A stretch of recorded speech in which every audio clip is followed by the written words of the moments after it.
এটা অনেক সুন্দর, ভাবিকে মানাবে। রাজ নাক মুখ কুচকে বলে। না, এটা ভালো লাগছে না। এরপর সিয়া আরেকটা বেনারসি শাড়ি এনে মায়ের গায়ের উপর দিয়ে বলে, এটাতে তো পুরো বউ বউ লাগছে। আমার বউ কি তোদের কাছে অবিবাহিত মনে হয়? সিয়া আহাম্মক হয়ে গেল। আদ্র মৃদু হাসলো সিয়ার এমন কথা শুনে। হিয়া তো জোরে জোরেই হেসে দেয়। সিয়া চোখ বড় বড় করে বলে, হাসবি না তুই, তোর কাজ কর। তোর কথা শুনে হাসি পায়। কেমন ডাক্তার হবি তুই? তোর কথা শুনলে তো এখনই সবাই হেসে দেয়। তোকে ভাবতে হবে না আমার ডক্টর হওয়া নিয়ে। আসছে আমার ডাক্তার হওয়া দেখতে। নিজে তো কোনো ক্যারিয়ার নিয়ে ভাবে না, আবার আমার ক্যারিয়ার নিয়ে খোঁচা মারে। আমার ক্যারিয়ার নিয়ে ভাববো না আমি, তাতে তোর বাপের কি? আমার বাপটাই যে তোর বাপ, তাই আমার যত চিন্তা। আসছে আমার বাপকে নিয়ে চিন্তা করতে। কি এমন করবি ডাক্তার হয়ে শুনি? বাবাকে কয় বেলা চিকিৎসা করবি বসে বসে? বাবাকে চিকিৎসা করব, সাথে অন্যদেরকেও চিকিৎসা করে বাবার পাশে দাঁড়াবো। তোর মতো উপন্যাসের বই নিয়ে বাবার পাশে বসে থাকবো না। বাবার কোনো কাজে এলি না, শুধু শুধু আমার সাথে তোর আনা। কি বলতে চাচ্ছিস তুই? এটাই যে আমি একা আসলেই ভালো হতো। আগাছা হয়ে এলি কোন দুঃখে? আমার ঠিক 5 মিনিটের পর তোকে কেন আসতে হলো? সবাই হা হয়ে এদের ঝগড়া দেখছে। রাজ বিড়বিড় করে বলে, পাপ করলো আমার বাপ, ঝগড়া লাগাচ্ছে তার কন্যারা। রুদ্র এবার আদ্রর কানে কানে বলে, এরা দুই ভাই বোন যেভাবে ঝগড়া লাগিয়ে দিয়েছে, মনে তো হয় না আমরা ভাইয়েরা বিয়ের পর বাড়িতে টিকতে পারবো। দুই বোন হয়ে যাবে আবার দুই যা। এরাই বাড়িটাকে প্রাণ ফিরিয়ে দেবে। আমরা সবাই তো কাজে ব্যস্ত থাকি। দিন শেষে এদের এই খুনসুটি দেখলেও শান্তি পাবে বাবা। রুদ্র হাসলো শুধু। আদ্রর কথার মাঝে ভুল কিছু ছিল না। এরা দুই বোন একসাথে থাকলে আসলে বাড়িটাকে আনন্দে ভরিয়ে রাখবে। এছাড়া তার হিয়া পাখিকে সে যেমন ভালোবাসে, আদ্র ঠিক তার প্রেয়সীকে ভালোবাসে। দুই বোনের ঝগড়া বাড়তেই থাকে। একসময় না পেরে রাজ উঠে ওদের দিকে এগিয়ে এসে বলে, বোন তোরা সর, আমি আমার বউয়ের জন্য ব্রাইডাল ড্রেস সিলেক্ট করব। বীর খোঁচা মেরে বলে, এর আগে করতে পারলি না? আবে শালা, বোনের প্যারোডি দিতে গিয়ে যে মাথা ব্যথার কারণে দাঁড়াবে সেটা কি আমি জানতাম? সিয়া আর হিয়া আবারও শুরু করলো। হিয়া বলে উঠে, তোর জন্য এগুলো শুনতে হলো। সিয়াও কি কম নাকি? সেও বলে, তোর জন্য শুনতে হয়েছে? তুই আমাকে খোঁচা মেরে কথা বলেছিস। তুই কি আমাকে ছেড়ে দিয়েছিস? তুইও তো আমাকে আগাছা বলেছিস। তোর লজ্জা করে না তোর বোনকে অপমান করতে? তোর যদি লজ্জা না করে তাহলে আমি একা লজ্জা করে কি করব? হিয়া আবারও কিছু বলতে নিবে, রাজ বলে, আবার শুরু হয়ে গেল। মায়া এবার দুজনকে থামিয়ে বলে, আমি এক একটা দেখছি, তোমরা বলো কোনটা ভালো লাগছে। মন্ত্রীমশাইয়ের পছন্দবাদ। তাহলে আমার আর রিসেপশন পার্টি করা লাগবে না, একটা দেখে পার করতে হবে। দুই বোনের একজন আরেকজনকে পছন্দের মূল্যায়ন করে না। মিলি, যারা আর মৌ এদের কাণ্ড দেখছে আর হাসছে। মিলিয়া যারা এদের কাণ্ডে অবগত, কারণ এর আগেও এমন অহরহ ঘটনা দেখেছে এরা। অবগত না শুধু মৌ, মায়াও কয়দিন ধরে দেখে দেখে অভ্যস্ত হয়ে গেল। অনেক কষ্টে একটা লেহেঙ্গা পছন্দ করলো সবাই মিলে। এদের এই ড্রেস নিতে গিয়ে যে কাণ্ড ঘটলো তাতে শোরুমের লোকেরা বিরক্ত। ওরাই এবার সাহায্য করলো মায়ার ড্রেস বাছাইয়ের কাজে। সবার জন্য ড্রেস নিয়ে এবার সবাই কসমেটিক্সের দিকে গেল, যে যার পছন্দের প্রোডাক্ট নিতে ব্যস্ত। যারা একটা লিপস্টিক নিয়ে আয়নার সামনে সে ঠোঁটে দিয়ে চেক করছে, মুখটাকে একটু পাউট করে নেয়। যারা চুম্বন আকৃতির করে নিজেকে আয়না দেখার কারণে অনেক মানুষই তাকিয়ে আছে সেদিকে। বীর হিংস্র হয়ে যায় সাথে সাথে। রাজের নজর বীরের দিকে যেতেই রাজ লক্ষ্য করে তাকালো বীরের নিশানা অনুযায়ী। যারাকে এভাবে করতে দেখে রাজ বুঝে গেল। অতঃপর মায়ের দিকে তাকিয়ে মায়াকে দেখে মৃদু হেসে গাইল, যারা যারা কিসমি কিসমি যারা যারা। বাকি গানটুকু গাওয়ার আগেই রাজের পায়ে লাথি মারল বীর। রাজ নাটকীয় ভঙ্গিতে বলে, আউচ, হব্বে শালা মন্ত্রী হই আমি, সম্মান কর তুদ্দুল ভাইকে। রক্তমন্ত্রী? তুই মন্ত্রী তো আমি মাফিয়া। তোর সাহস হয় কি করে, কিভাবে আমার জানে মনকে নিয়ে গান গাওয়া, তাও আবার নোংরা ইঙ্গিতে? কিছুক্ষণ অবাক চাহনি দিয়ে বাকিটা বুঝতে পেরে রাজ টেডি হাসি দিয়ে বলে, শালা বাবু, আমি তো আমার বউকে ইঙ্গিত দিয়ে দুষ্ট মনে মিষ্টি গান থুরি, মিষ্টি মনে দুষ্ট গালালাম। তোর বউয়ের নাম যদি গানের লাইন থাকে এতে আমার কিসের দোষ? এটা ওই রাইটারের দোষ। তুই শালা আসলেই লুচ্চা। যারা বীরের দিকে তাকিয়ে দেখতে পায় বীর কতটা রেগে আছে। বীরকে আরো রাগিয়ে দিতে যারা রাজকে উদ্দেশ্য করে বলে, রাজ বেবি, আমাকে এই লিপস্টিকে কেমন লাগছে? রাজ মায়ার দিকে তাকিয়ে শুকনো ঢোক গিলে বলে, আমার বউকে দেখে কুল পাই না, তোকে দেখতে যাবো কোন দুঃখে শুনি? তোমার মাফিয়াকে জিজ্ঞেস করলেই পারো। যারা মুখ ভেঙচি দিয়ে বলে, ওই মাফিয়ার এসবে ইন্টারেস্ট থোড়াই না দেখায়, ওনার তো খালি গুলি নিয়ে মানুষের খুলি ওড়ানোতেই শান্তি। মায়া এবার ফুঁসে উঠেছে, সেও কি কম কিছুতে? মোটেও না। মায়া এবার আশেপাশে তাকালো, বেশ হ্যান্ডসাম যুবক আছে এই মলে, তাদের নজর কিছুটা হলেও এদিকে আছে। মায়া লিপস্টিক নিয়ে নিজে আয়নার সামনে গিয়ে নিজেকে দেখছে। মায়া ইচ্ছা করে কিছু যুবকের সামনে নিজেকে লিপস্টিক দিয়ে চেক করে নিচ্ছে।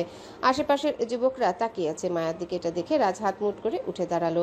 মায়ের কাছে এসে মায়াকে পিছন থেকে আলতো আলিঙ্গন করে আয়নায় তাকায়। এই বিষয়টা সম্পর্কে ধারণা হয়ে গেল সবার।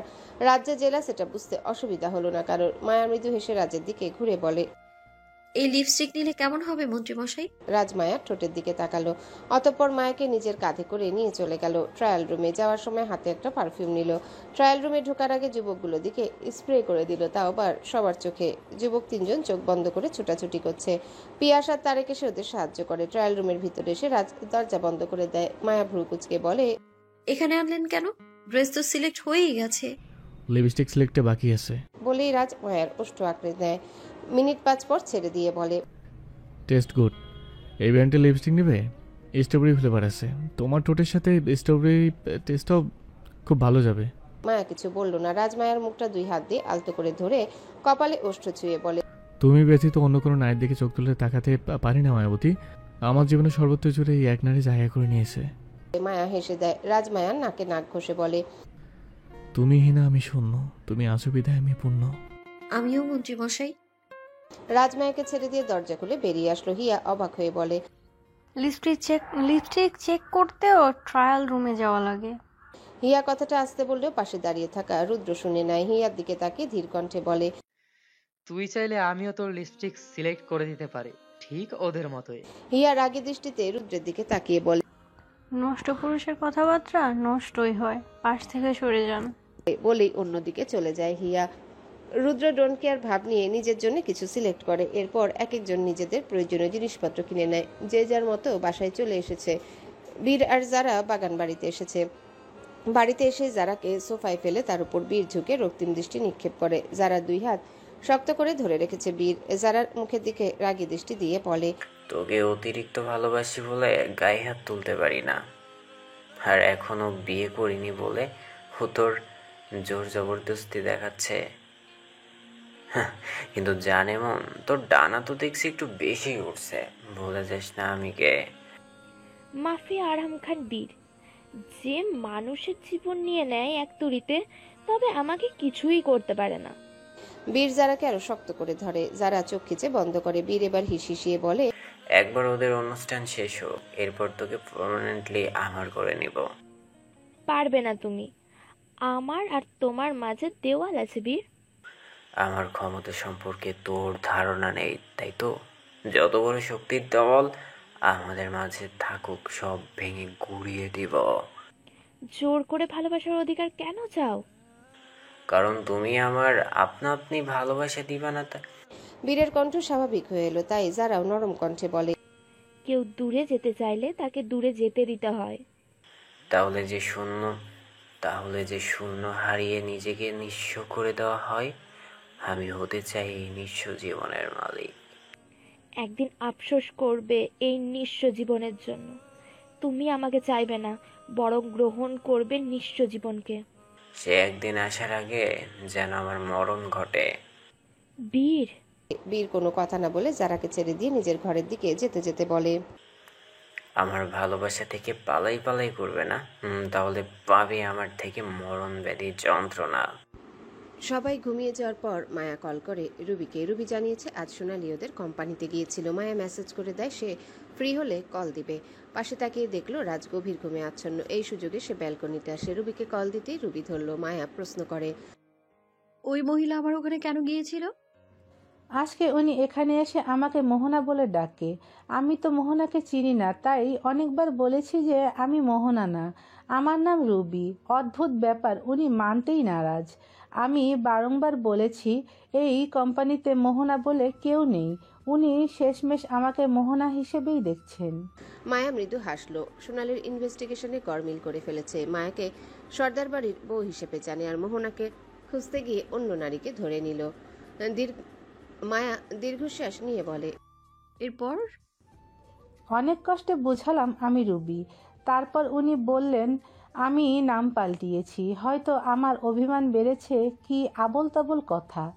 এরপর আবার অফার করলেন, কিসের অফার? এই যে আমি আমার হক আদায় করতে সর্দার বাড়িতে যাব। আমার পুতুল বর নাকি বিয়ে করেছে, আমাকে ওখানে গিয়ে আমার বরের থেকে বউয়ের মর্যাদা নিতে হবে। আমার নামে নাকি সম্পত্তিও আছে, ওগুলোর রাজত্ব আমি করব।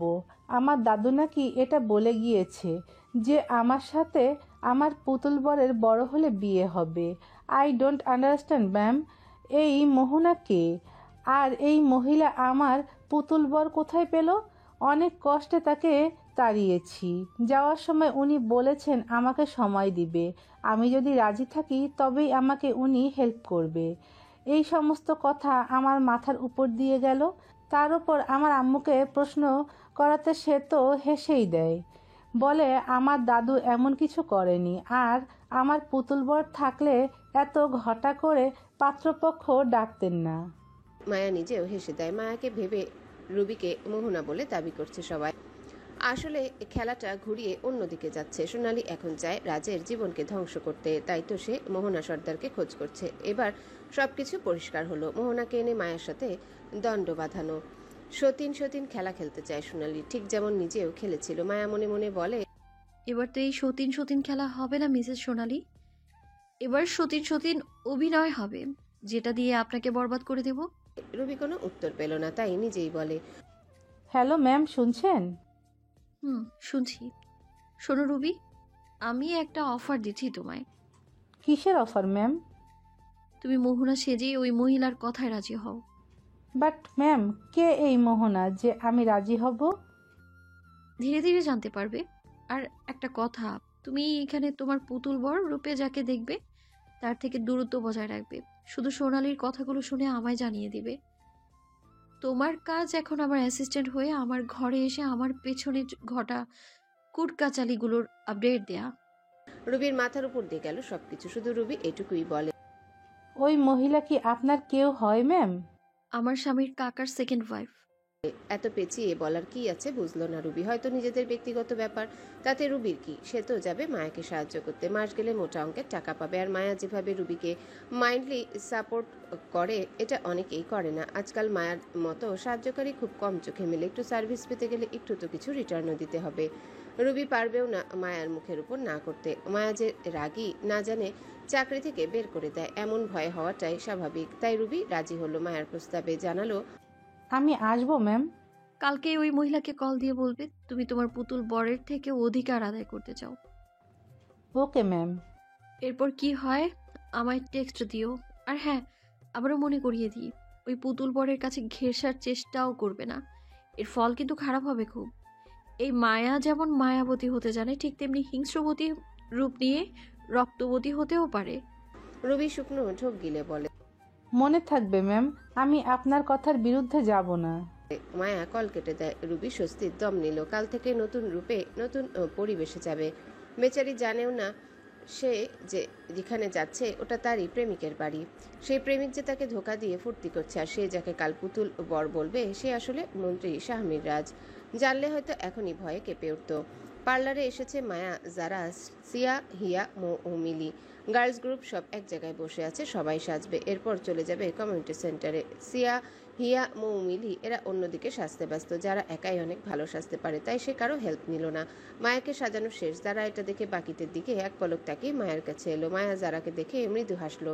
যারা কাছের দরজাটা হালকা ভিড়িয়ে বলে, আমি তো বীরের থেকে কোনো ক্লুই পাচ্ছি না, এমনি এমনি ধরা দিলাম ওর কাছে।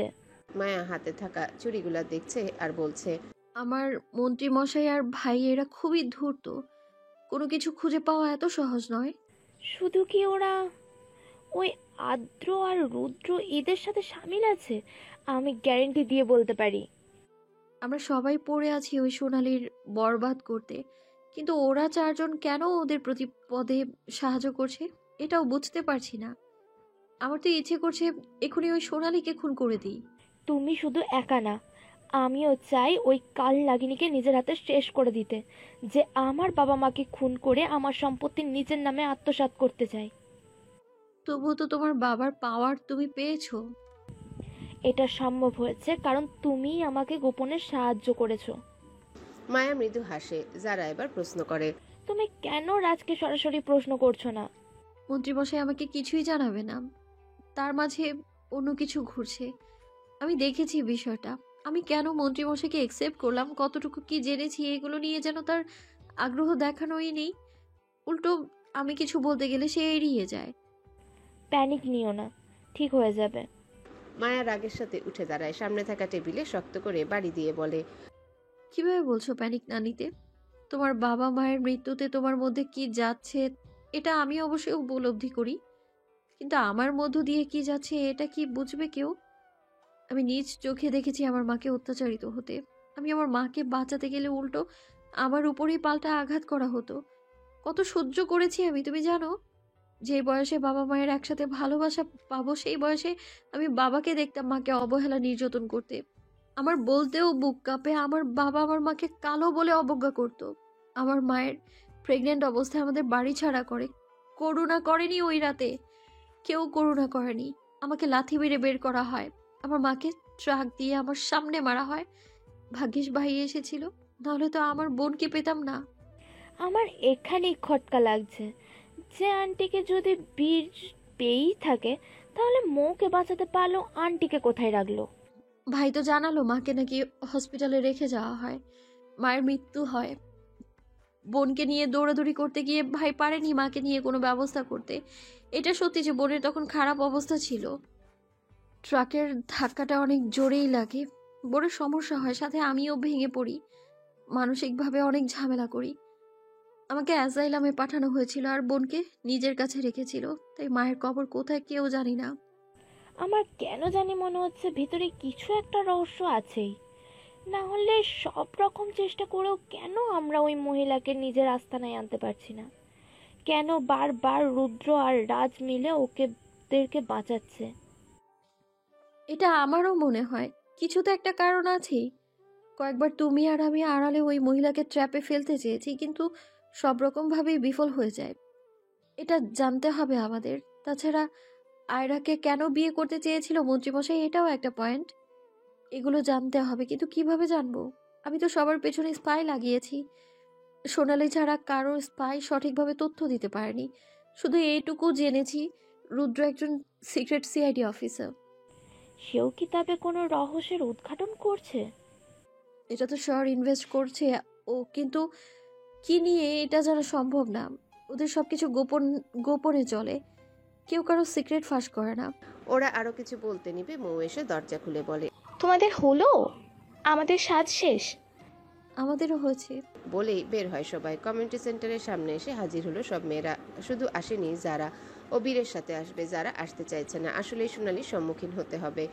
বর্তমানে সোনালির সম্মুখীন হওয়াটাও বিপজ্জনক, কারণ সোনালি জানে যারা তার হয়ে কাজ করে। রাজকে নিজের জালে না রেখে পালিয়ে যাওয়ার পর আবার বীরের পাশে যারাকে দেখলে কি রিয়াকশন দিবে এটা ভাবতেই যারার গা শিউরে উঠছে। যারার বাবা মাফিয়া থাকে, সেই পুত্রে যারাও মাফিয়া হয়েছে।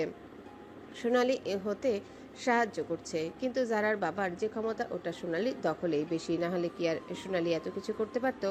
এই মহিলা অনেক মানুষের জীবন ধ্বংস করেছে। সবকিছু টার্গেটে ছিল মায়ার মা, মানে শাহানা পারভিন। শাহানা পারভিনকে মোহন সর্দার দু চোখেও সহ্য করতে পারতো না। এটার সুযোগ নিয়ে মায়ার জীবন ধ্বংস করলো সোনালি। মায়া গাড়ি থেকে নামতেই রাজ এসে মায়ার হাত ধরে নেয়। রাজ সাদার গোল্ডেনের কম্বিনেশনে শেরওয়ানি পরেছে, মায়া পরেছে গাঢ় নীল লেহেঙ্গা। দুজনেই ফুল দিয়ে সাজানো রাস্তার উপর দাঁড়িয়ে। চারিপাশ থেকে অনেকেই ফুল ছিটিয়ে দিচ্ছে দুজনার দিকে। রাজ আর মায়া একে অপরের দিকে তাকিয়ে মৃদু হাসলো। এর মধ্যে রাজ সবাইকে অবাক করে মায়াকে কোলে নেয়। এটা দেখেই সবাই অবাক হলেও খুশিতে হাততালি দেয়। ক্যামেরা বন্দি করে নিল সাংবাদিক ও ক্যামেরাম্যান। সরাসরি লাইভও হচ্ছে। অনেকে অনেক ধরনের মন্তব্য দিচ্ছে। কেউ কেউ বলছে মেড ফর ইচ আদার, তো কেউ বলছে ঠং, এগুলো সব লোক দেখানো কাজ, দুদিন পর তালাক হয়ে যাবে। কেউ কারো মন্তব্যে পাত্তা দিল না। মিডিয়ার কাজ তো সাংবাদিক করবে, তারা পাবলিক ফিগারদের সমস্ত কিছু যেভাবেই হোক ভাইরাল করবে। বাকিটা মন্তব্য দিয়ে রটানো জনগণের মর্জি। মায়াকে কোলে করে নিয়ে হাঁটছে রাজ। মায়া রাজের বুকে আলতো চাপড় দিয়ে বলে, লোকজন দেখছে তো, দেখুক। কি বলবে তারা? অনেকে কটূক্তি করবে তো। অনেকেই অনেক কিছু বলে মায়াবতী, কান দেওয়ার সময় আমার নেই। আমি তো আমার বউকে নিয়ে প্রতিটা মুহূর্তে আলাদাভাবে কাটাতে চাই। এই ছোট্ট জীবনটাতে লোকের পরোয়া করে সুখ কেন তাড়িয়ে দেব? মায়া কোনো কিছু বলল না, সেও তো লোকের পরোয়া করে না। মায়া রাজের কোলে করে সেন্টারের ভিতর ঢুকছে আর কল্পনা করছে দূরে দাঁড়িয়ে আছে শাহানা পারভিন। মায়ার চোখ চিকচিক করে, পানি জমেছে। রাজের বুকে মুখ গুজে জমে থাকা পানিটা মুছে নেয়। অনেকে এটা দেখেও মন্তব্য দিয়ে দিল, ভিতরে যন্ত্রণা বুঝছে শুধু মায়া একাই। রাজ তার বুকে শীতল ভাব অনুভব করে, মুখে কিছু না বললেও মায়ের পিঠের কাছে থাকা হাতটা শক্ত করে ধরে মায়াকে আরো শক্ত করে জড়িয়ে ধরে। মায়া মাথা উঠিয়ে রাজের দিকে তাকালো। রাজ হেসে দিয়ে বলে, আমি আমার মায়াবতীর পাশে সব সময় আছি, তার চোখের পানি মুছে মুখের হাসির কারণ হতে। মায়াকে ওর আসনে বসিয়ে পাশের আসনে বসলো রাজ। এক এক করে সবাই উপস্থিত হলো। তারা ফুলের তোড়া দিয়ে দুজনকে স্বাগতম জানাচ্ছে। সামনে থাকা স্টেজে উঠে এলো এক যুবক। এই সেন্টারের কেউ হবে, মাইক হাতে অ্যানাউন্স করছে, লেডিস অ্যান্ড জেন্টলম্যান, আপনাদের মাঝে এখন আমাদের হার্ট টাচিং কাপলদের জন্য ডান্স পারফরমেন্স করে দেখানো হবে। শুরুতেই ডান্স করতে আসছে আমাদের সর্দার মহলের ইয়াং হার্ট টাচিং বয় রুদ্রদীপ রুদ্র। বলেই যুবকটি চলে যায়। স্টেজের দিকে আলো নিভে গেল, সাথে সাথে রং বেরঙের বাতি জ্বলতে থাকে। এরপরই মিউজিক বেজে উঠলো। মিউজিকের তালে স্টেজে কয়েকজন যুবক যুবতী এসে দাঁড়ালো। ওদের মাঝখানে থেকে মিউজিকের সাথে পেছন দিক থেকে পা ঘুরিয়ে সবার সামনে ফিরল রুদ্র। সবাই হাততালি দিল রুদ্রকে দেখে। অনেকে তো আছে রুদ্রকে দেখে সিটি বাজালো। প্রায় যুবতীর মনের মাঝে বাস করা যুবক স্টেজে এসেছে বলে কথা। আগুন জ্বলল একজনের মনে, সে আর কেউ না, এই নষ্ট পুরুষের হিয়া পাখি। রুদ্র সবাইকে একবার দেখে নিয়ে গানের সাথে তাল মিলিয়ে নাচতে থাকে। গানটার সাথে ডান্সের সময় রুদ্র বারবার তাকিয়েছে হিয়ার দিকে, যেন হিয়াকে ইঙ্গিত দিয়ে ডান্স করছে। এর মাঝে রুদ্রর পাশে এসে ডান্স করছে জেসি। হিয়ার দেহে তো এবার আগুন লেগে গেল, গা শিওরে উঠছে রাগে। সহ্য করতে না পেরে অন্যদিকে ফিরে চশমা ঠিক করলো, তাকাবেই না এই যুবকটির দিকে। রুদ্র ডান্স শেষ করে সোজা মায়া রাজের দিকে এলো। রাজকে জড়িয়ে ধরে বলে, কংগ্রেচুলেশন ব্রো। রাজ মৃদু হেসে বলে, নেক্সট টাইম ইওর লাক। রুদ্র মৃদু হেসে এদিক ওদিক তাকালো। হিয়াকে কোথাও পেল না। হিয়াকে দেখেছিল সে, কি সুন্দর অভিনয় তার হিয়া পাখির। নিখুঁত অভিনয় করে এড়িয়ে গেল রুদ্রকে, কিন্তু সবকিছুই পরখ করে রেখেছে রুদ্র। হেসে দিয়ে অন্যদিকে চলে গেল রুদ্র যেতেই রাজ মায়ার দিকে এগিয়ে এলো। পিয়াস ও মৌ। পিয়াস রাজকে জড়িয়ে ধরে আর মৌ রাজ পিয়াসের উদ্দেশ্যে বলে, আজকে তোমাদের ওয়েডিং পার্টিটা হলে কি সমস্যা ছিল? এখানে আমার সাথে তোমাদের বিয়ের অনুষ্ঠানটা হলে আমার মায়াবতী আরো বেশি খুশি হতো, তুমি রাজি হলে না। পিয়াস মৃদু হেসে দেয়। সে যতই কেউ তাকে দয়া দেখাতে আসুক, নিজের ক্ষমতার বাইরে যাওয়াটা তো বিবেকের ব্যাপার। পিয়াস এতটা বিলাস জীবন কাটায়নি কখনো। মৌকে তার অল্প আয়ের জীবন চালাতে পারবে। এখন বিয়ের পরপর যদি অন্যের আশ্রয়ে বিলাসিতা পায়, তাহলে মৌকে স্বামী হিসেবে সে কিছুই দিতে পারে না। এইসব আরও নানান চিন্তা করে পিয়াস আজকে নিজের নামটা অনুষ্ঠানে রাখতে চায়নি। পিয়াসের পরিকল্পনা ছোট। সে ভেবে রেখেছে নিজের বাসায় মোটামুটি কিছু রান্না করে শুধু এই সর্দার পরিবারকে খাওয়াবে। এটা মৌকে রাতেই বলেছে, মৌ তাতেই সন্তুষ্ট। পিয়াস রাজের কথার উত্তর না দিয়ে মৌ বলে, আমার স্বামী যতটুকু সাধ্য আমি তাতেই সুখে থাকতে চাই জিজু। আমরা যে ছোট অনুষ্ঠান করব, তুমি না হয় তাতেই সামিল থাকবে। রাজ গোল মুখভঙ্গি করে বলে, ও তার মানে তোমাদের প্ল্যান আছে? আমি তো ভেবেছিলাম আমার প্রিয় বেবি নিরামিষ। এইসব বিয়ে প্রেম বউকে হ্যাপি বুঝি না। আমি আমার প্রিয় বেবিকে ট্রেনিং দেব। এখন তো দেখছি আমার প্রিয় বেবি পেটে পেটে অনেক কিছু করে ফেলেছে। সবাই হেসে দেয়। মৌ মায়ার হাতে একটা র্যাপিং করা বক্স দিয়ে বলে, আমাদের তরফ থেকে ছোট্ট উপহার আপু। মায়া উপহার নিয়ে বলে, আমার বোনের ভালোবাসা আমার কাছে অনেক বড়। সামনের স্টেজে যুবকটি এসে অ্যানাউন্স করছে, এখন আপনাদের মাঝে ডান্স করবেন সর্দার পরিবারের আরও এক সিঙ্গেল যুবক, যে তার সেবা দ্বারা মানুষকে রাখে সুস্থ, যার নীরবতায় থাকে মুস্কি হাসিতে ঘন্টা বাজে নারীর মনে। তাহলে আর দেরি না, চলে আসুন ডক্টর অহর্নিশ আর্ত। সিয়া অবাকের সাথে তাকালো স্টেজের দিকে। আদ্র ডান্স করবে? কই, সে তো জানে না। আদ্র বেশ কিছুদিন সিয়াকে এড়িয়ে যাচ্ছে। এসে ধরে আদ্রর সাথে কথা বলছে না বললেই চলে। হসপিটালে সিয়া ক্লাস করার পর আদ্রর আশেপাশে ঘুরে। আগের মতো আদ্র সিয়াকে পাত্তা দেয় না। অবশ্য আদ্র এমনই করে, হুট করে মুড দেখি আবার কখন জানি নিজে থেকে না পেরে চলে আসে। সিয়া তো প্রায় আদ্রকে সন্দেহ করে, খোঁজও নেয় আশেপাশে। না, বাজে কোনো দিক নেই আদ্রর মাঝে, কোনো নারী নিশা নেই। রুদ্রের মতো প্লে বয় না আদ্র, তাও কেন যে এমন করে বুঝে আসে না সিয়ার।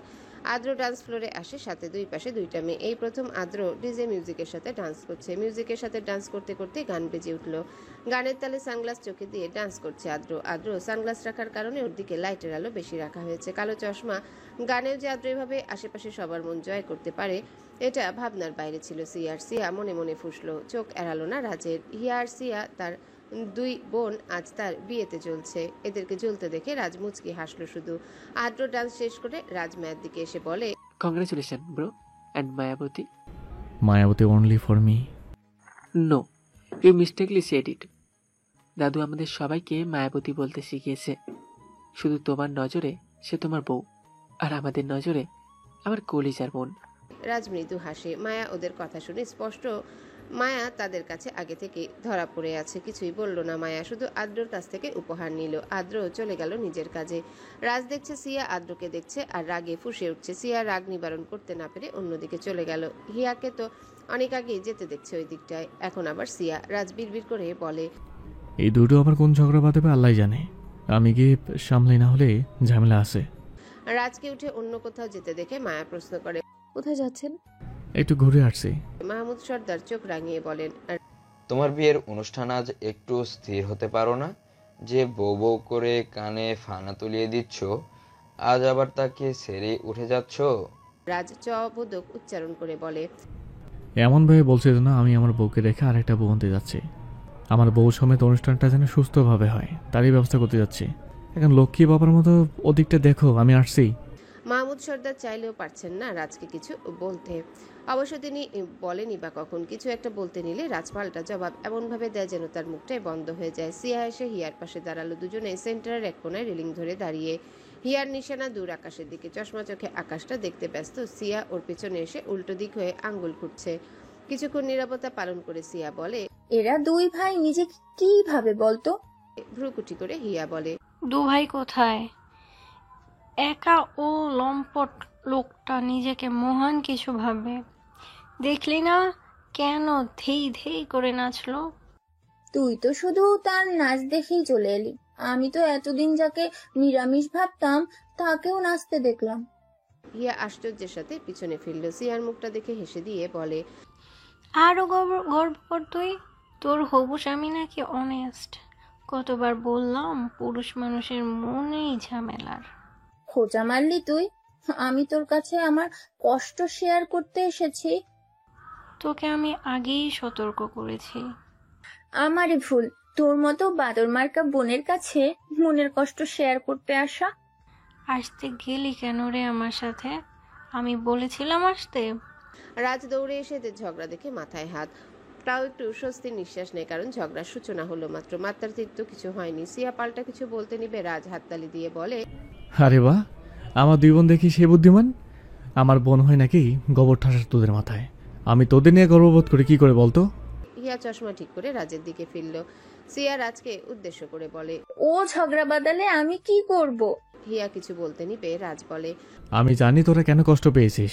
দুজনে অবাক চাহনি দিল। রাজ মৃদু হেসে বলে, আমি জানি তোরা কেন কষ্ট পেয়েছিস। বিয়ে করেছি মানে এই না যে বউ বউ করতে করতে বোনদের ভুলে যাবো। ওরা দুই বোন এসে রাজের দুই বাহুতে জায়গা করে নেয়। রাজ দুই বোনের মাথায় হাত রেখে বলে, তোরা দুই বোন আমার কলিজার এক অংশ। আমরা বোনের অনেক শখ ছিল, যেটা তোমরা দুইজন এসে পূর্ণ করে দিলে। দুই বোন মুচকি হাসে। মাহমুদ সর্দার আড়াল থেকে এই দৃশ্য দেখে ভেতরে চলে যান। এসেছিলেন রাজকে আড়ালে কিছু বলতে। রাজ যে এই দুই বোনের মন ভালো করতে এসেছে এটা বুঝতে পারেননি প্রথমে। মাহমুদ সর্দারের মনে পড়ে পুরনো এক স্মৃতি। তখন রাজের বয়স 6। বাড়িতে তখন ছিল রোহিণী খান, মালিনীর যমজ বোন, রাজের আপন মা। শাড়ি পরে বাড়িতে ঘুরঘুর করতো রোহিণী। এখন যেটা ওদের মিটিং রুম, ওই রুমটায় একসময় মোহিনী কাজ করত। ফর্মুলা নিয়ে ওখানে তার সব কাজ। রোহিণী মাটিতে ব্যবহারের জন্য সার বানাতে থাকে। তখন রাজ এসে রোহিণীর শাড়ির আঁচল টেনে টেনে বলতো, মা মা, আমাকে একটা বোন এনে দেও না, আমি বোন নিয়ে খেলা করব। আমার একা লাগে মা। রোহিণী হেসে দিয়ে বলতো, আল্লাহ চাইলে আমার শাহমীর বাবার একটা না 2টা বোন আসবে, কিন্তু এর জন্য অপেক্ষা করতে হবে তোমাকে। আমি যেই ফর্মুলা বানাচ্ছি এটা যে অনেক গুরুত্বপূর্ণ। রাজ প্রশ্ন উকি দিয়ে দেখে নাকে আঙ্গুল দিয়ে বলে, কি বিশ্রী গন্ধ, এটা দিয়ে কি করবে? এটা কৃষিকাজে ব্যবহার করতে হয়। মাটিতে দিলে গাছ বৃদ্ধি হতে সময় নেবে না। যে সবজি আমরা পাবো ওগুলো ভেজালযুক্ত। আজকাল সবজিতে ফলে কত ভেজাল।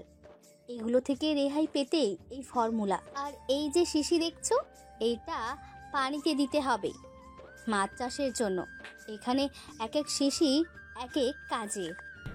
এই পচা গন্ধের জন্য বললেন মানে তুমি? রোহিণী খান হেসে দেয় উচ্চস্বরে, সাথে দরজার আড়ালে দাঁড়িয়ে থাকা মাহমুদ সর্দার হেসে দিতেন। কত মূল্যবান জিনিস আর তার ছেলে তখন নাক সিটকাতো। আজ ওটার উদ্ধারে রাজের যত সময় ব্যয়, সেই সময়টা কতই না মধুর ছিল। মাহমুদ সর্দার নিজের কাজ ছেড়ে বাড়িতে এসে বউ সন্তান নিয়ে হাসি আনন্দে দিন কাটাতেন। এক দুর্ঘটনা সব পরিবর্তন করে দেয়। রোহিণী মারা যায়, রাজ নিশ্চুপ হয়ে যায়। মাহমুদ সর্দার বাড়িতে আসতে চাইতেন না। স্ত্রী স্মৃতি তাকে কুড়ে কুড়ে খেত। না পেরে মহসিন সর্দার মালিনীর সাথে বিয়ে দিলেন মাহমুদ সর্দারকে। বিয়ের পরেও মাহমুদ সর্দার বাড়িতে তেমন আসতেন না। একই রূপে বউ পেলেও ভালোবাসা তো একজনের মাঝেই ছিল। রাজ না পেল তখন মায়ের ভালোবাসা, আর না পেল বাবার। কষ্টে কষ্টে ছেলেটা তার একা একা জীবন কাটায়। এরপর আহান সর্দারের স্ত্রী অবনী তার বান্ধবী শাহানা পারভিনের সাথে মোহন সর্দারের বিবাহ ঠিক করে। বিয়েটা ঠিক মূলত মহসিন সর্দার করেন। অবন্তী শুধু সাহায্যকারী ছিল। শাহানা পারভিন আসার পর সবকিছু স্বাভাবিক হয়। রাজ এক মাতৃত্বের স্বাদ পায়। শাহানা পারভিন রাজকে আগলে রাখে। ভাইয়ের বিয়ের কারণে মাহমুদ সর্দার কয়েকদিন বাড়িতে থাকতেন। এছাড়া প্রায় তিনি রোহিণীর কবরস্থানের আশেপাশে আর কাজ নিয়ে থাকতেন। মোহন সর্দারের বিবাহের বছর এক পর মহসিন সর্দার মারা যান। এভাবে কি থেকে কি হয়ে গেল সময়ের কারণে যেন কেউ ধরতেই পারল না। চোখে পানি মুছে মাহমুদ সর্দার বর্তমান নিয়ে ভাবলেন। ভেবেই দীর্ঘশ্বাস নিলেন। রাজ কার থেকে বোন চেয়েছিল আর কার থেকে পেল, সবই যে নিয়তি। মাহমুদ সর্দার আজও তার প্রিয়তমা স্ত্রীকে ভুলতে পারলেন না। রোহিণী খান যে কিনা নিজের স্বপ্ন পূরণের সাথে ঘর সংসার সামলাতে পারত, আর তারই বোন মালিনী খান তারই বিপরীত চিত্র। কোনো দিকে তার মনোযোগ নেই, কেমন যেন নিজ ভাবনার ব্যক্তি তিনি।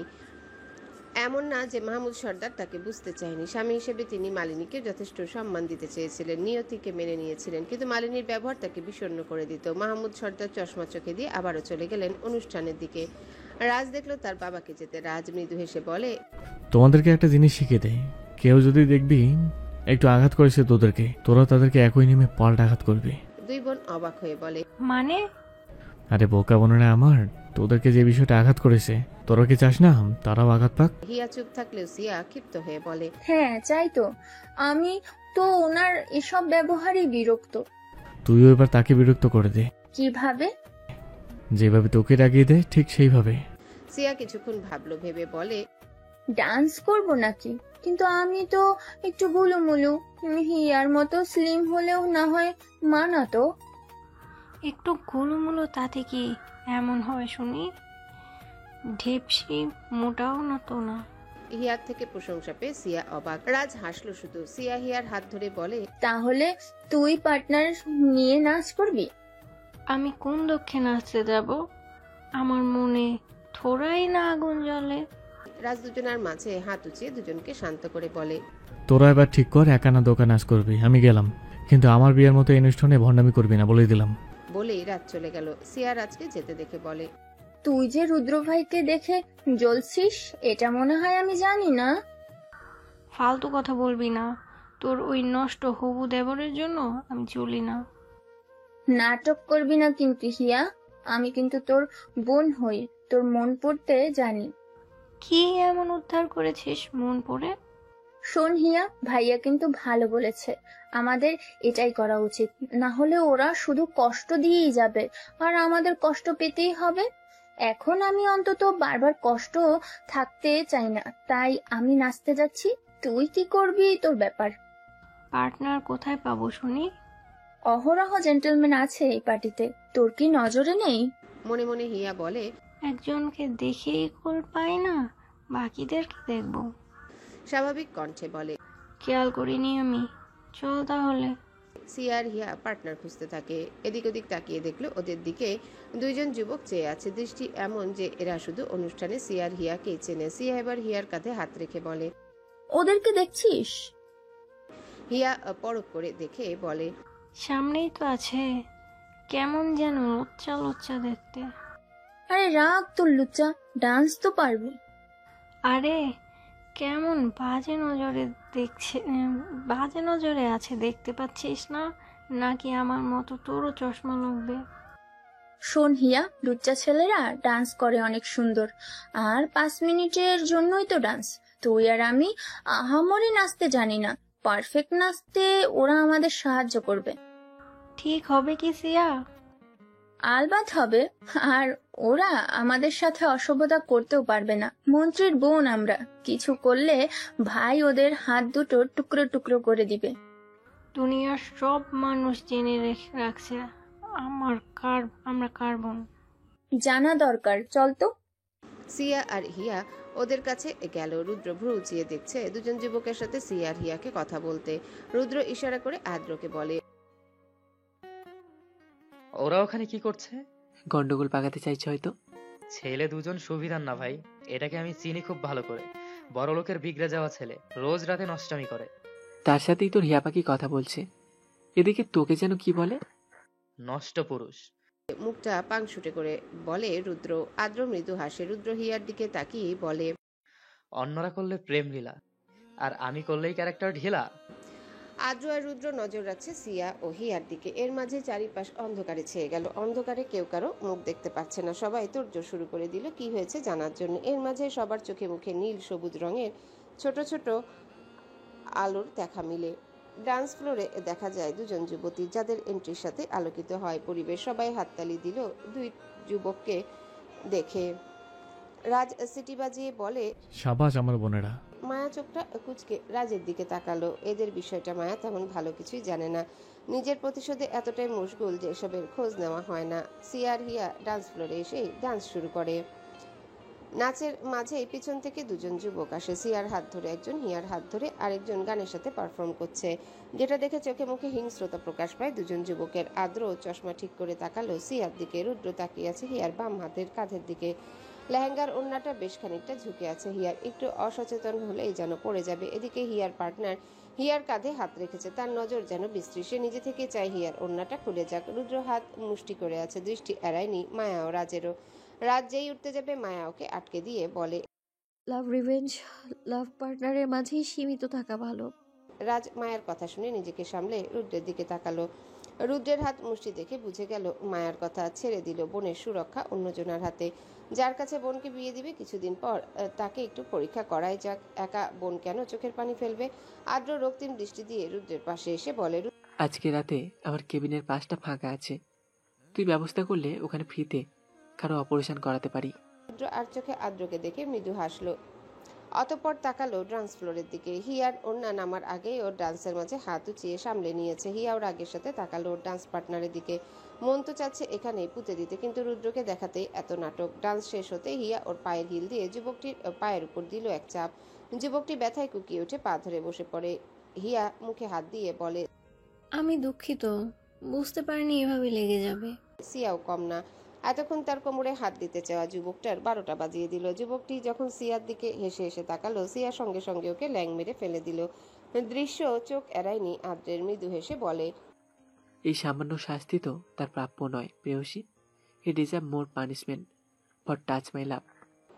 সিয়া আর হিয়া ওদেরকে না উঠিয়ে নিচে নেমে আসে। রাজের কাছে এসে রাজকে জড়িয়ে ধরে দুই বোন। তারপর মায়াকে জড়িয়ে ধরে বলে, তুমি আমাদের বারবি ডল হবি, দেখতে একদম ডলের মতো।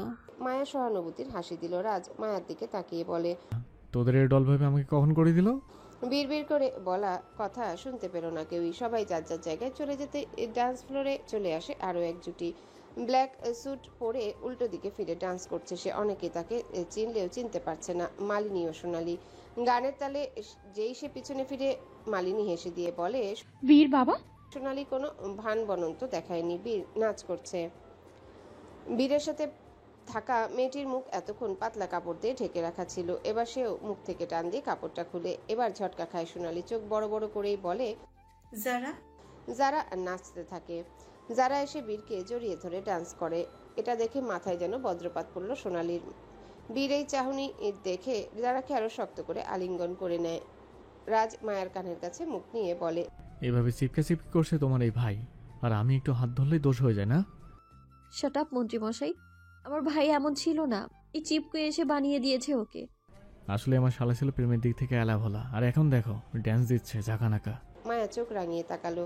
মাহমুদ সর্দার রাজের পিছন থেকে এসে বিড়বিড়িয়ে বলেন, তাণ্ডব শুরু হলো বলে ছেলের বিয়েতে কি শান্তিমতো আনন্দ করতেও পারবো না নাকি? আমার বউ আর তার পরিবার তোমাকে সুখে রাখতে চায় না, যেহেতু তুমি সুখে থাকবে কিভাবে বলো? আমার বউয়ের পরিবারের বড় ঝামেলা তো তুমি। এই ঝামেলাকে পৃথিবীতে আনার পিছনে আসল দোষী তো তুমি বাবা। মাহমুদ সর্দার কপাল চাপড়ালেন। এসেছিলেন ছেলে থেকে সান্ত্বনা নিতে, ছেলে তাকে আরো বেশি গুলিয়ে দিচ্ছে। অবশ্য তার জীবনে আসা ব্যক্তিগুলো কেমন গুলিয়ে যাওয়ার মতোই।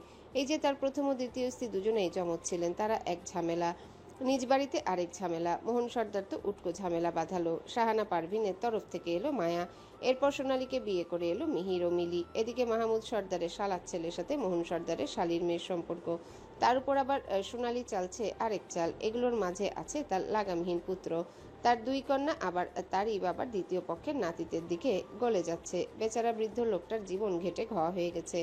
বীর যারা ডান্স শেষ করে নিচে নেমে আসে, বীর নামার সময় ওর স্যুট ঠিক করে নেয়। যারা বীরের পাশেই আছে, যারা একটু ভয়তেই আছে। বীর যারার হাত ধরে শক্ত মুখভাব নিয়ে এগিয়ে গেল মায়ারাজের দিকে। রাজকে জড়িয়ে ধরে বীর মায়াকে জড়িয়ে ধরে। সোনালী এক পা এগোতে নিবে, বীর হাতে তুড়ি বাজালো। ঠিক এর সাথে সাথে এগিয়ে এলো কিছু গার্ড দেখে সোনালী চুপসে গেল। পেছন থেকে একজন গার্ড কিছু বক্স নিয়ে আসে। বক্সগুলো নিয়ে মাহমুদ সর্দারের সামনে রাখে। এক একজন গার্ড এক একটা বক্স খুলতেই গহনা দেখা যায়। ডায়মন্ডের নেকলেস দেখে ভ্রু কুচকে এলো সবার। এরপর আরো কিছু আছে, এগুলো দিয়ে বীর বলে, বোনের শ্বশুর বাড়ির লোকদের সাথে প্রথমবার সাক্ষাৎ করলাম। ভাই হিসাবে কিছু দেওয়া তো আমার প্রাপ্য। মাথায় কিছুই ঢুকলো না মালিনী, সোনালী ও মোহন সর্দারের। এছাড়া সিয়াহিয়া ও মিলি এরাও কিছু বুঝলো না, কারণ বীর তো সম্পর্কে তাদের মামাতো ভাই। ভাইয়ের বোন মানে তো তাদেরও বোন। তাহলে এতদিন একে কোথায় রেখেছিল? হিয়া এসে সিয়াকে বিড়বিড় করে বলে, আচ্ছা, ভাবির তো বেশ বয়স ভালোই। ভাবির জন্মের সময় কি আমাদের কেউ জানতো না? কারণ বাচ্চাদের মধ্যে আমরাই তো লাস্ট পয়দা হয়েছি। শুনেছি বীর ভাইয়ের কোনো ভাই বোন নেই।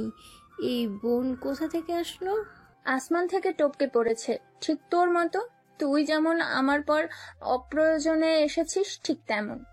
ফালতু কথা বলবি না ফুটকি। চুপ কর শুটকি। আমি কি জানি নাকি এরা কিভাবে ভাই বোন হলো? তুইও যেদিন ডাউনলোড হয়েছিস, আমিও ঠিক সেদিন 5 মিনিট আগে ডাউনলোড হয়েছি। মূর্খ তুই, বড় হয়েও কোনো কাজের না। আসছে আমার শিক্ষিত রে। চুপ থাক, আগে শুনতে দে ওরা কি বলে। হিয়া চশমা ঠিক করে মন দিল ওদের কথা শুনতে। মালিনী অবাক হয়ে বলে, তোর বোন মানে এই মেয়ে কিভাবে তোর বোন হয়?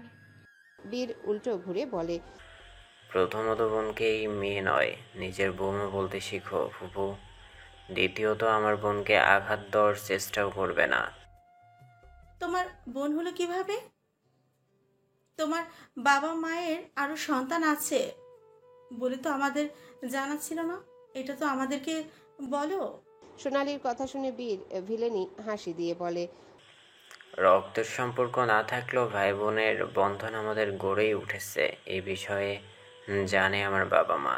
মালিনী ভ্রুকুটি করে বলে, আমাদের তো জানায়নি। হয়তো খেয়াল ছিল না অথবা গুরুত্ব দেয়নি বিষয়টা। কারণ বোনকে যখন আমি আমার বাগান বাড়িতে স্থান দিই, মাকে জানিয়ে দিই, বাবার আপত্তি করেনি।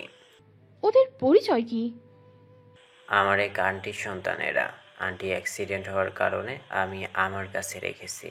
এবার নিশ্চয়ই জিজ্ঞাসা করবে না যে আন্টিকে। আমার মা বাবা এত কিউরিসিটি ছিল না যতটা তোমার আছে। দমে গেল সোনালী আর মালিনী। বীরের কথার মাঝে ধারালো ভাব আছে, রাজের কথার মতো তেরা না। যেটা বলতে ওটাই শেষ কথা। যদিও রাজ নিজেও এমন, কিন্তু রাজের সাথে কথা বলতে গেলে একটু সাহস পাওয়া যায়। রাজ মানুষকে যতটা পরোয়া করে, বীর তাও করে না। সোনালী এবার যারার উদ্দেশ্যে বলে, তোকে আমি কতবার কল করেছি, কোথায় ছিলি এতদিন? আমার কাছে বন্দি ছিল। আপনার কোনো সমস্যা? বীরের থেকে এমন কথা শুনে সোনালী ভ্রু কুচকালো। মালিনীকে ইশারা করতেই মালিনী মিষ্টি হেসে এগিয়ে এসে বলে, তুই কি ওকে ভালোবাসিস বীর বাবা? যারা তাকালো বীরের দিকে। ভালোবাসার কথা এখনো সে শুনেনি। এতদিন তো শুধু দেখেছে বীরকে অধিকার দেখাতে। ভালোবাসার কথা কি বলবে বীর? ভাবছে আর চেয়ে আছে। সেই সাথে বীরের দিকে উৎসুক দৃষ্টিতে চেয়ে আছে সকলে। বীর যারার দিকে তাকিয়ে থেকেই বলে, ভালোবাসার কথা কি এখন আমি তোমাদের মাঝে গান গেয়ে বিতরণ করব? মুখটা চুপসে গেল যারার। একটু ভালোবাসার কথা বলতেও পারলো না এই লোকটা। বীর যারার মাঝে চাহনি দেখে হেসে দেয়। রাজ বীর করে বলে, প্রেমের জলে ভেসে মরবে, কিন্তু ডুব দিয়ে বুঝতে দেব না ডুবে আছি। এরা কথা বাড়াবে। এর মাঝে সোনালীর কাছে কল আসে। সোনালী রিসিভ করে কিছু শুনতেই শয়তানি একটা হাসি দিল। রাজের দিকে তাকিয়ে বলে, ভেতর আসতে দাও ওকে। সোনালী এবার সবার মাঝে দৃষ্টি আকর্ষণ করে বলে, আচ্ছা এগুলো পরে দেখা যাবে, কিন্তু আজকে আমি সর্দার পরিবারের জন্য সব থেকে বড় উপহার এনেছি, ওটা আগে সবাইকে দেখিয়ে দিই, যেটার জন্য এতদিন সবাই আমাকে দায়ী করেছে। আমি সেই দায়ভার থেকে নিজেকে হালকা করতে চাই। সোনালির চোখে বিন্দু পানির দেখা দিল। শাড়ির আঁচল দিয়ে পানিটা মুছে বলে, আজকে আমি একটু হালকা হব। রাজ গলা খাকারি দিয়ে বলে, আপনি কবে বাড়ি ছিলেন? হালকা ছিলেন বলে তো আমার কাকার গলায় লাফ দিয়ে বাদরের মতো লটকে পড়েছেন। মিটমিট করে হেসে দেয় আশেপাশে সবাই। মাহমুদ সর্দার নিজেও সবার আড়ালে হেসে দিলেন। ছেলের এই মুখের উপর করা অপমান কিছু কিছু সময় তাকেও বিনোদন দেয়। সোনালি হালকা কেসে বলে, আজকের উপহারটা তোমার জন্য খুব স্পেশাল রাজ। রাজার এক ভ্রু উঁচু হলো, সন্দেহ বাসা বাঁধল। কোন বিপদকে স্পেশাল জানাচ্ছে সোনালি বুঝলো না। সোনালি হাতটা গেটের দিকে তাক করে বলে, আমাদের রাজের জীবনে আসা সেই ছোট্ট মেয়েটাকে, যাকে রাজ ছোটবেলায় পুতুল বউ বলে ডাকতো। এতদিন সে আমাদের থেকে দূরে থাকতো, অনেক খুঁজে পেয়েছি তাকে। আমাদের সর্দার বংশের প্রথম কন্যা মোহনা সর্দার। টাসকি খেলো রাজ ও বাড়ির যুবক সদস্য। এরা তো এসবের কিছুই জানতো না। রাজ আর চোখে একবার মায়াকে দেখেনি, আবারও সামনে তাকালো। কমিউনিটি সেন্টারের গেট দিয়ে ভিতরে ঢুকলো রুবি। রুবিকে দেখে রাজ মুখটা পাংশুটে করে মায়ের দিকে ফিরে বলে, অরিজিনাল বউয়ের কর্মচারী কিনা আমার পুতুল বউ। মায়া রাজের দিকে ফিরে একটা টেডি হাসি দেয়। রাজ চোখ ছোট ছোট করে মায়ের কানের কাছে মুখ নিয়ে বলে, খেলাটা যখন আমার দুইটা বউ নিয়ে, তাহলে আমি দুইটা বউ নিয়ে না হয় খেললাম। মায়া চোখ রাঙিয়ে বলে, এতটা চলে তোমার মন? রাজ মায়ার মুখে ফু দিয়ে বলে, আমার মায়াবতীর এই হিংস্র রূপ দেখে অন্য নারী দেখে তাকানোর ইচ্ছাই করে না। সোনালি ভ্রু কুচকে বলে, তোমার পুতুল বউ এসেছে রাজ, তুমি খুশি হওনি? সোনালি চায় মায়ের সাথে এখনই ঝামেলা বাঁধাতে, কিন্তু রাজ খেলা ঘুরিয়ে দিতে পিছপা হলো না। রাজ এবার বিটকেল মার্কা হাসি দিয়ে বলে, সতীনের মেয়ে এসেছে, আপনি আপনার স্বামীকে পরিচয় করে দিন। সোনালির মুখ চুপসে গেল। এদের সাথে কথাতে পারা যায় না, তাও দমে না গিয়ে বলে, বাবা মেয়ের মিলন তো হবে, কিন্তু মেয়েটা এসে দৌড়ে বারবার পুতুল বরের খোঁজ করিয়ে যাচ্ছে, তুমি কি তাকে মানতে পারছো না? রুবি শুকনো ঢোক গিলছে। এ কোন বিপদের সম্মুখীন হলো সে? মায়া আর রাজ স্বামী স্ত্রী, এখন সে মোহনা সেজে এসে দেখছে মায়ার স্বামী সেই পুতুল বর। ফোনে তো মায়া অ্যালার্ট করেছিল পুতুল বরের কাছে না যেতে। এদিকে সোনালি সেই পুতুল বর নিয়ে পড়ে আছে বেচারি। মনে মনে বলে, আমি ফাইসা গেছি মাইনকার চিপায়। মিস্টার শাহমীর রাজ সর্দারের ওয়েডিং পার্টিতে আস্থার পুতুল বউ নামক এক নারীর আগমন। এর আগেও মন্ত্রী SRS এর বিয়েতে বউ পালিয়েছিল বলে তাকে অনেক কিছুর সম্মুখীন হতে হয়। তার ঠিক কিছুক্ষণ পরেই জানা যায় পলাতক মেয়েটি শুধুমাত্র তার অভিনয় ছিল। আসলে বিয়েটাতে তো তার মিসেস মায়ের সাথে হবার কথা। এক ব্যক্তির জীবনে এতগুলো নারীর আগমন আমরা একের পর একভাবে আসতে দেখেছি। এগুলো নিয়ে আদৌ সঠিক তথ্য আমরা পাচ্ছি না। সাংবাদিকদের এমন মতামতে পেছন থেকে ক্যামেরার সম্মুখীন হয়ে রাজ বলে, আমার সংসার জীবন নিয়ে এতটা চিন্তিত হতে আমি আমার বাবাকেও দেখিনি, যতটা না এই বেটা সাংবাদিক হয়। আমি বুঝলাম না এই বেটাকে আমার সংসার নিয়ে ডিপ্রেশনে যেতে কে বলেছে। সাংবাদিক যুগলটি ব্যাকুল বনে গেল। এভাবে মুখের উপর ঠাস করে অপমান অবশ্য মন্ত্রী বলেই সম্ভব। ক্ষমতা আছে, চোপাটাও আছে, সরাসরি ভিডিও চলছিল, তাই অনেক মতামত দেখা যায়, যেগুলি পড়ছিল রুদ্র। নিউজগুলোর এক একটা আপডেট রাজের কাছে জানালো রুদ্র। সব শুনে রাজ মাইক নিয়ে অ্যানাউন্স করতে যায়, সবাইকে দৃষ্টি আকর্ষণ করে বলে, আজ আপনাদের কিছু অতীত সম্পর্কে জানিয়ে দেই। সবাই এগিয়ে আসে অতীত জানতে। মিডিয়ার লোক তো আরো আগেই এগিয়ে, ক্যামেরা নিয়ে হাজির। রাজ দীর্ঘশ্বাস নিয়ে বলে, আমি যখন ছোট আমার মা মারা যায়। তার নাম রোহিণী খান, একজন কৃষি বিজ্ঞানী। এরপর আমি পুরো একা হয়ে পড়ি। আমার বাবাও রাজনীতি করতেন। মায়ের মৃত্যু সামলাতে বাবার অনেক কষ্ট হয়, কারণ বাবা মায়ের প্রেম ছিল।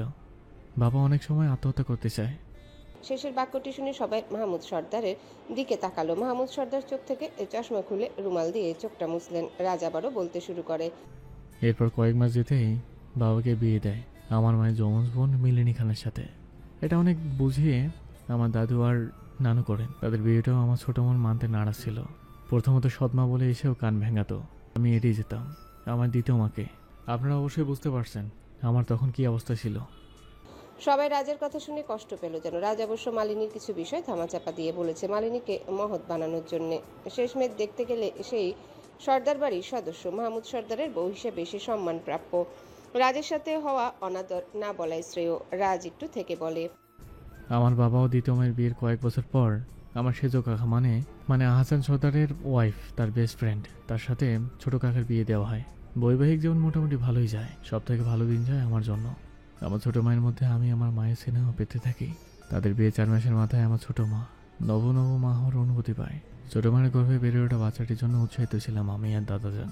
এরপর অপেক্ষার পাট চুকে জন্ম নেয় আমার পুতুল নামক মেয়েটি।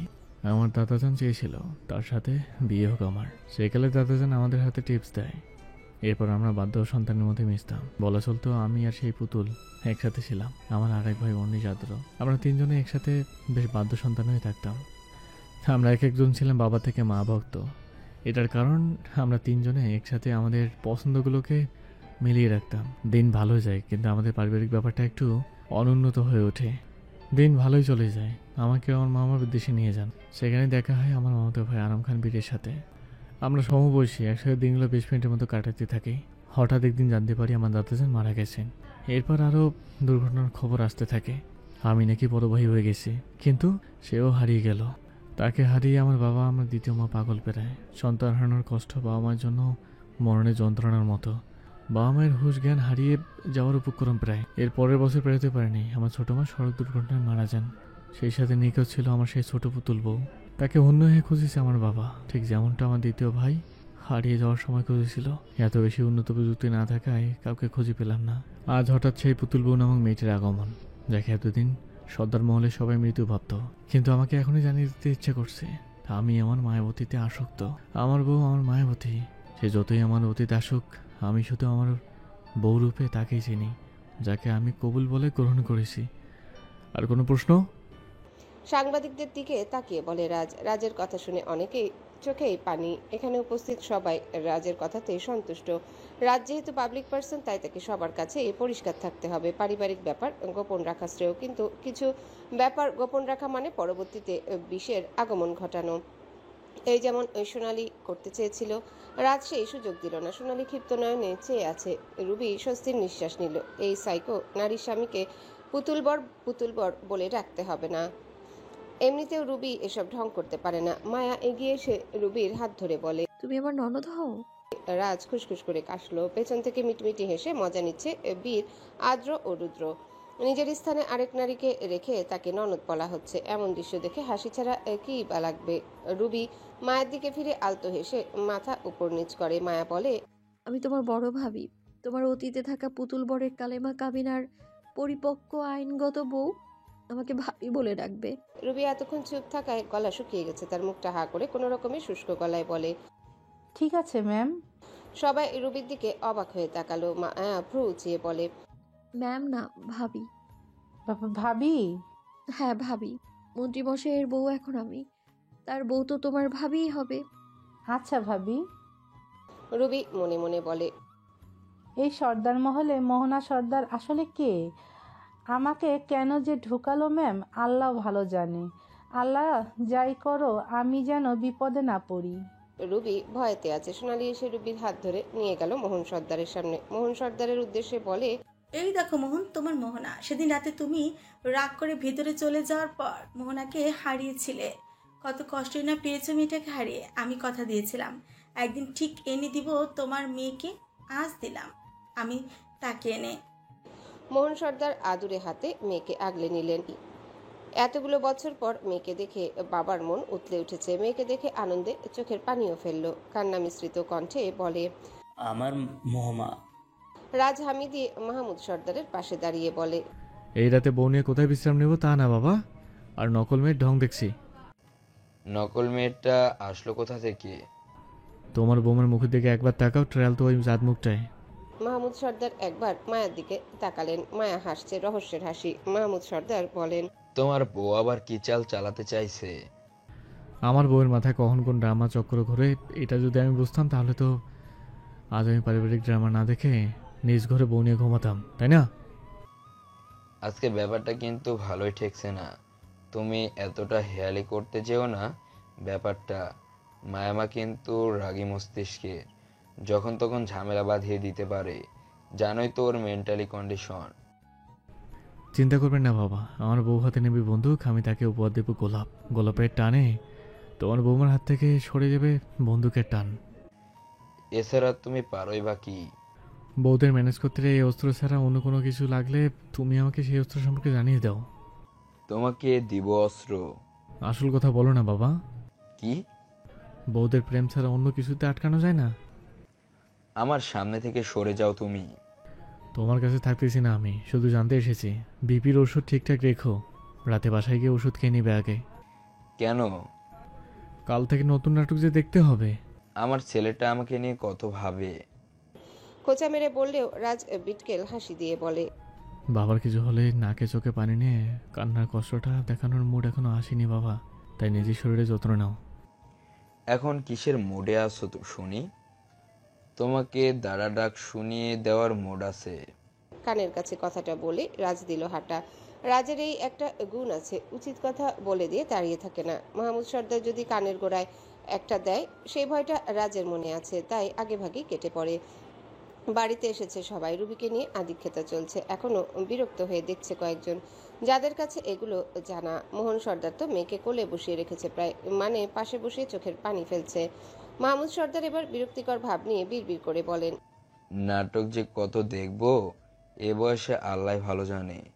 একবার ছেলে নাটক দেখায় তো একবার বৌমা, এখন আবার ভাইটাও। ঘরে গেলে আবার বউয়ের নাটক আছে। আমার জীবনটাই গেল নাটক দেখতে দেখতে। রাজ মেডিসিন বক্স এনে রাখলো মাহমুদ সর্দারের সামনে।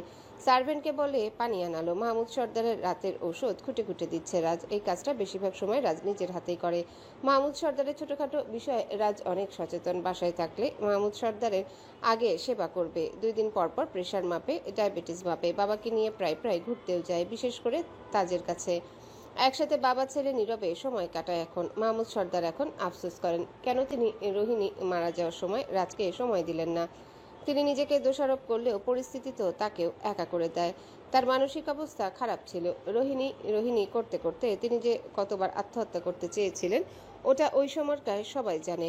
মাহমুদ সর্দার একবার মালিনীর দিকে তাকালেন। সোনালীর কটূক্তি পেয়ে মহিলাটি মাহমুদ সর্দারের ঔষধ স্ত্রী হিসেবে তিনি ঠিকভাবে নজরেই রাখেননি। সিয়ার হিয়া তাও টুকটাক থাকে মাহমুদ সর্দারের সাথে। এই পরিবারে বাবা ভক্ত বলতে সিয়ার হিয়া। মাকে অবশ্যই ভালোবাসে, কিন্তু বাবাকে যেন একটু বেশি যত্ন করে। মাহমুদ সর্দার ঔষধ খাওয়া শেষ করতে মায়া সোফা থেকে উঠে দাঁড়ায়, সবার উদ্দেশ্যে বলে, রাতের এই ইমোশন পার্ট শেষ হলে আমি এবার কিছু জানাতে চাই। সবাই মায়ার দিকে তাকালো। মায়া বলে, আমার ভাই ও হবু ভাবিকে ঘুমানোর জন্য রুম দেওয়া হোক। আমার তো মনে হয় হবু ভাবি আর মিলি অনেক ক্লোজ, তাই তারা একসাথে থাকতে পারবে। ভাই, বীর বলে ওঠে, আমি আর যারা এখানে থাকছি না, আমরা এখনই চলে যাচ্ছি, আবার সকালে আসবো। এটুকু সময়ের জন্য চলে যাবে? কিছু কাজ আছে আমার, আর তোর হবু ভাবিকে নিয়ে রিস্ক নিতে চাই না, তাই ওকেও নিয়ে যাবো সাথে করে। সোনালী ভ্রু কুচকে বলে, যারা আমার আমানত, আমার বোনের মেয়ে, ও আমি যারার গার্জিয়ান, ওকে নিয়ে এতটা অবসেশন কেন তোমার? আপনার আমানত এখন আমার জীবন, নিজের জীবনকে নিয়ে তো অবসেশন থাকবেই। যারার বিয়ে তোমার সাথে হয় কিভাবে? তোমার পরিবার কি মেনে নিবে? আমার পছন্দ আমার কাছে মূল্যবান, তাকে নিজের করে রাখার ক্ষমতা আমার আছে।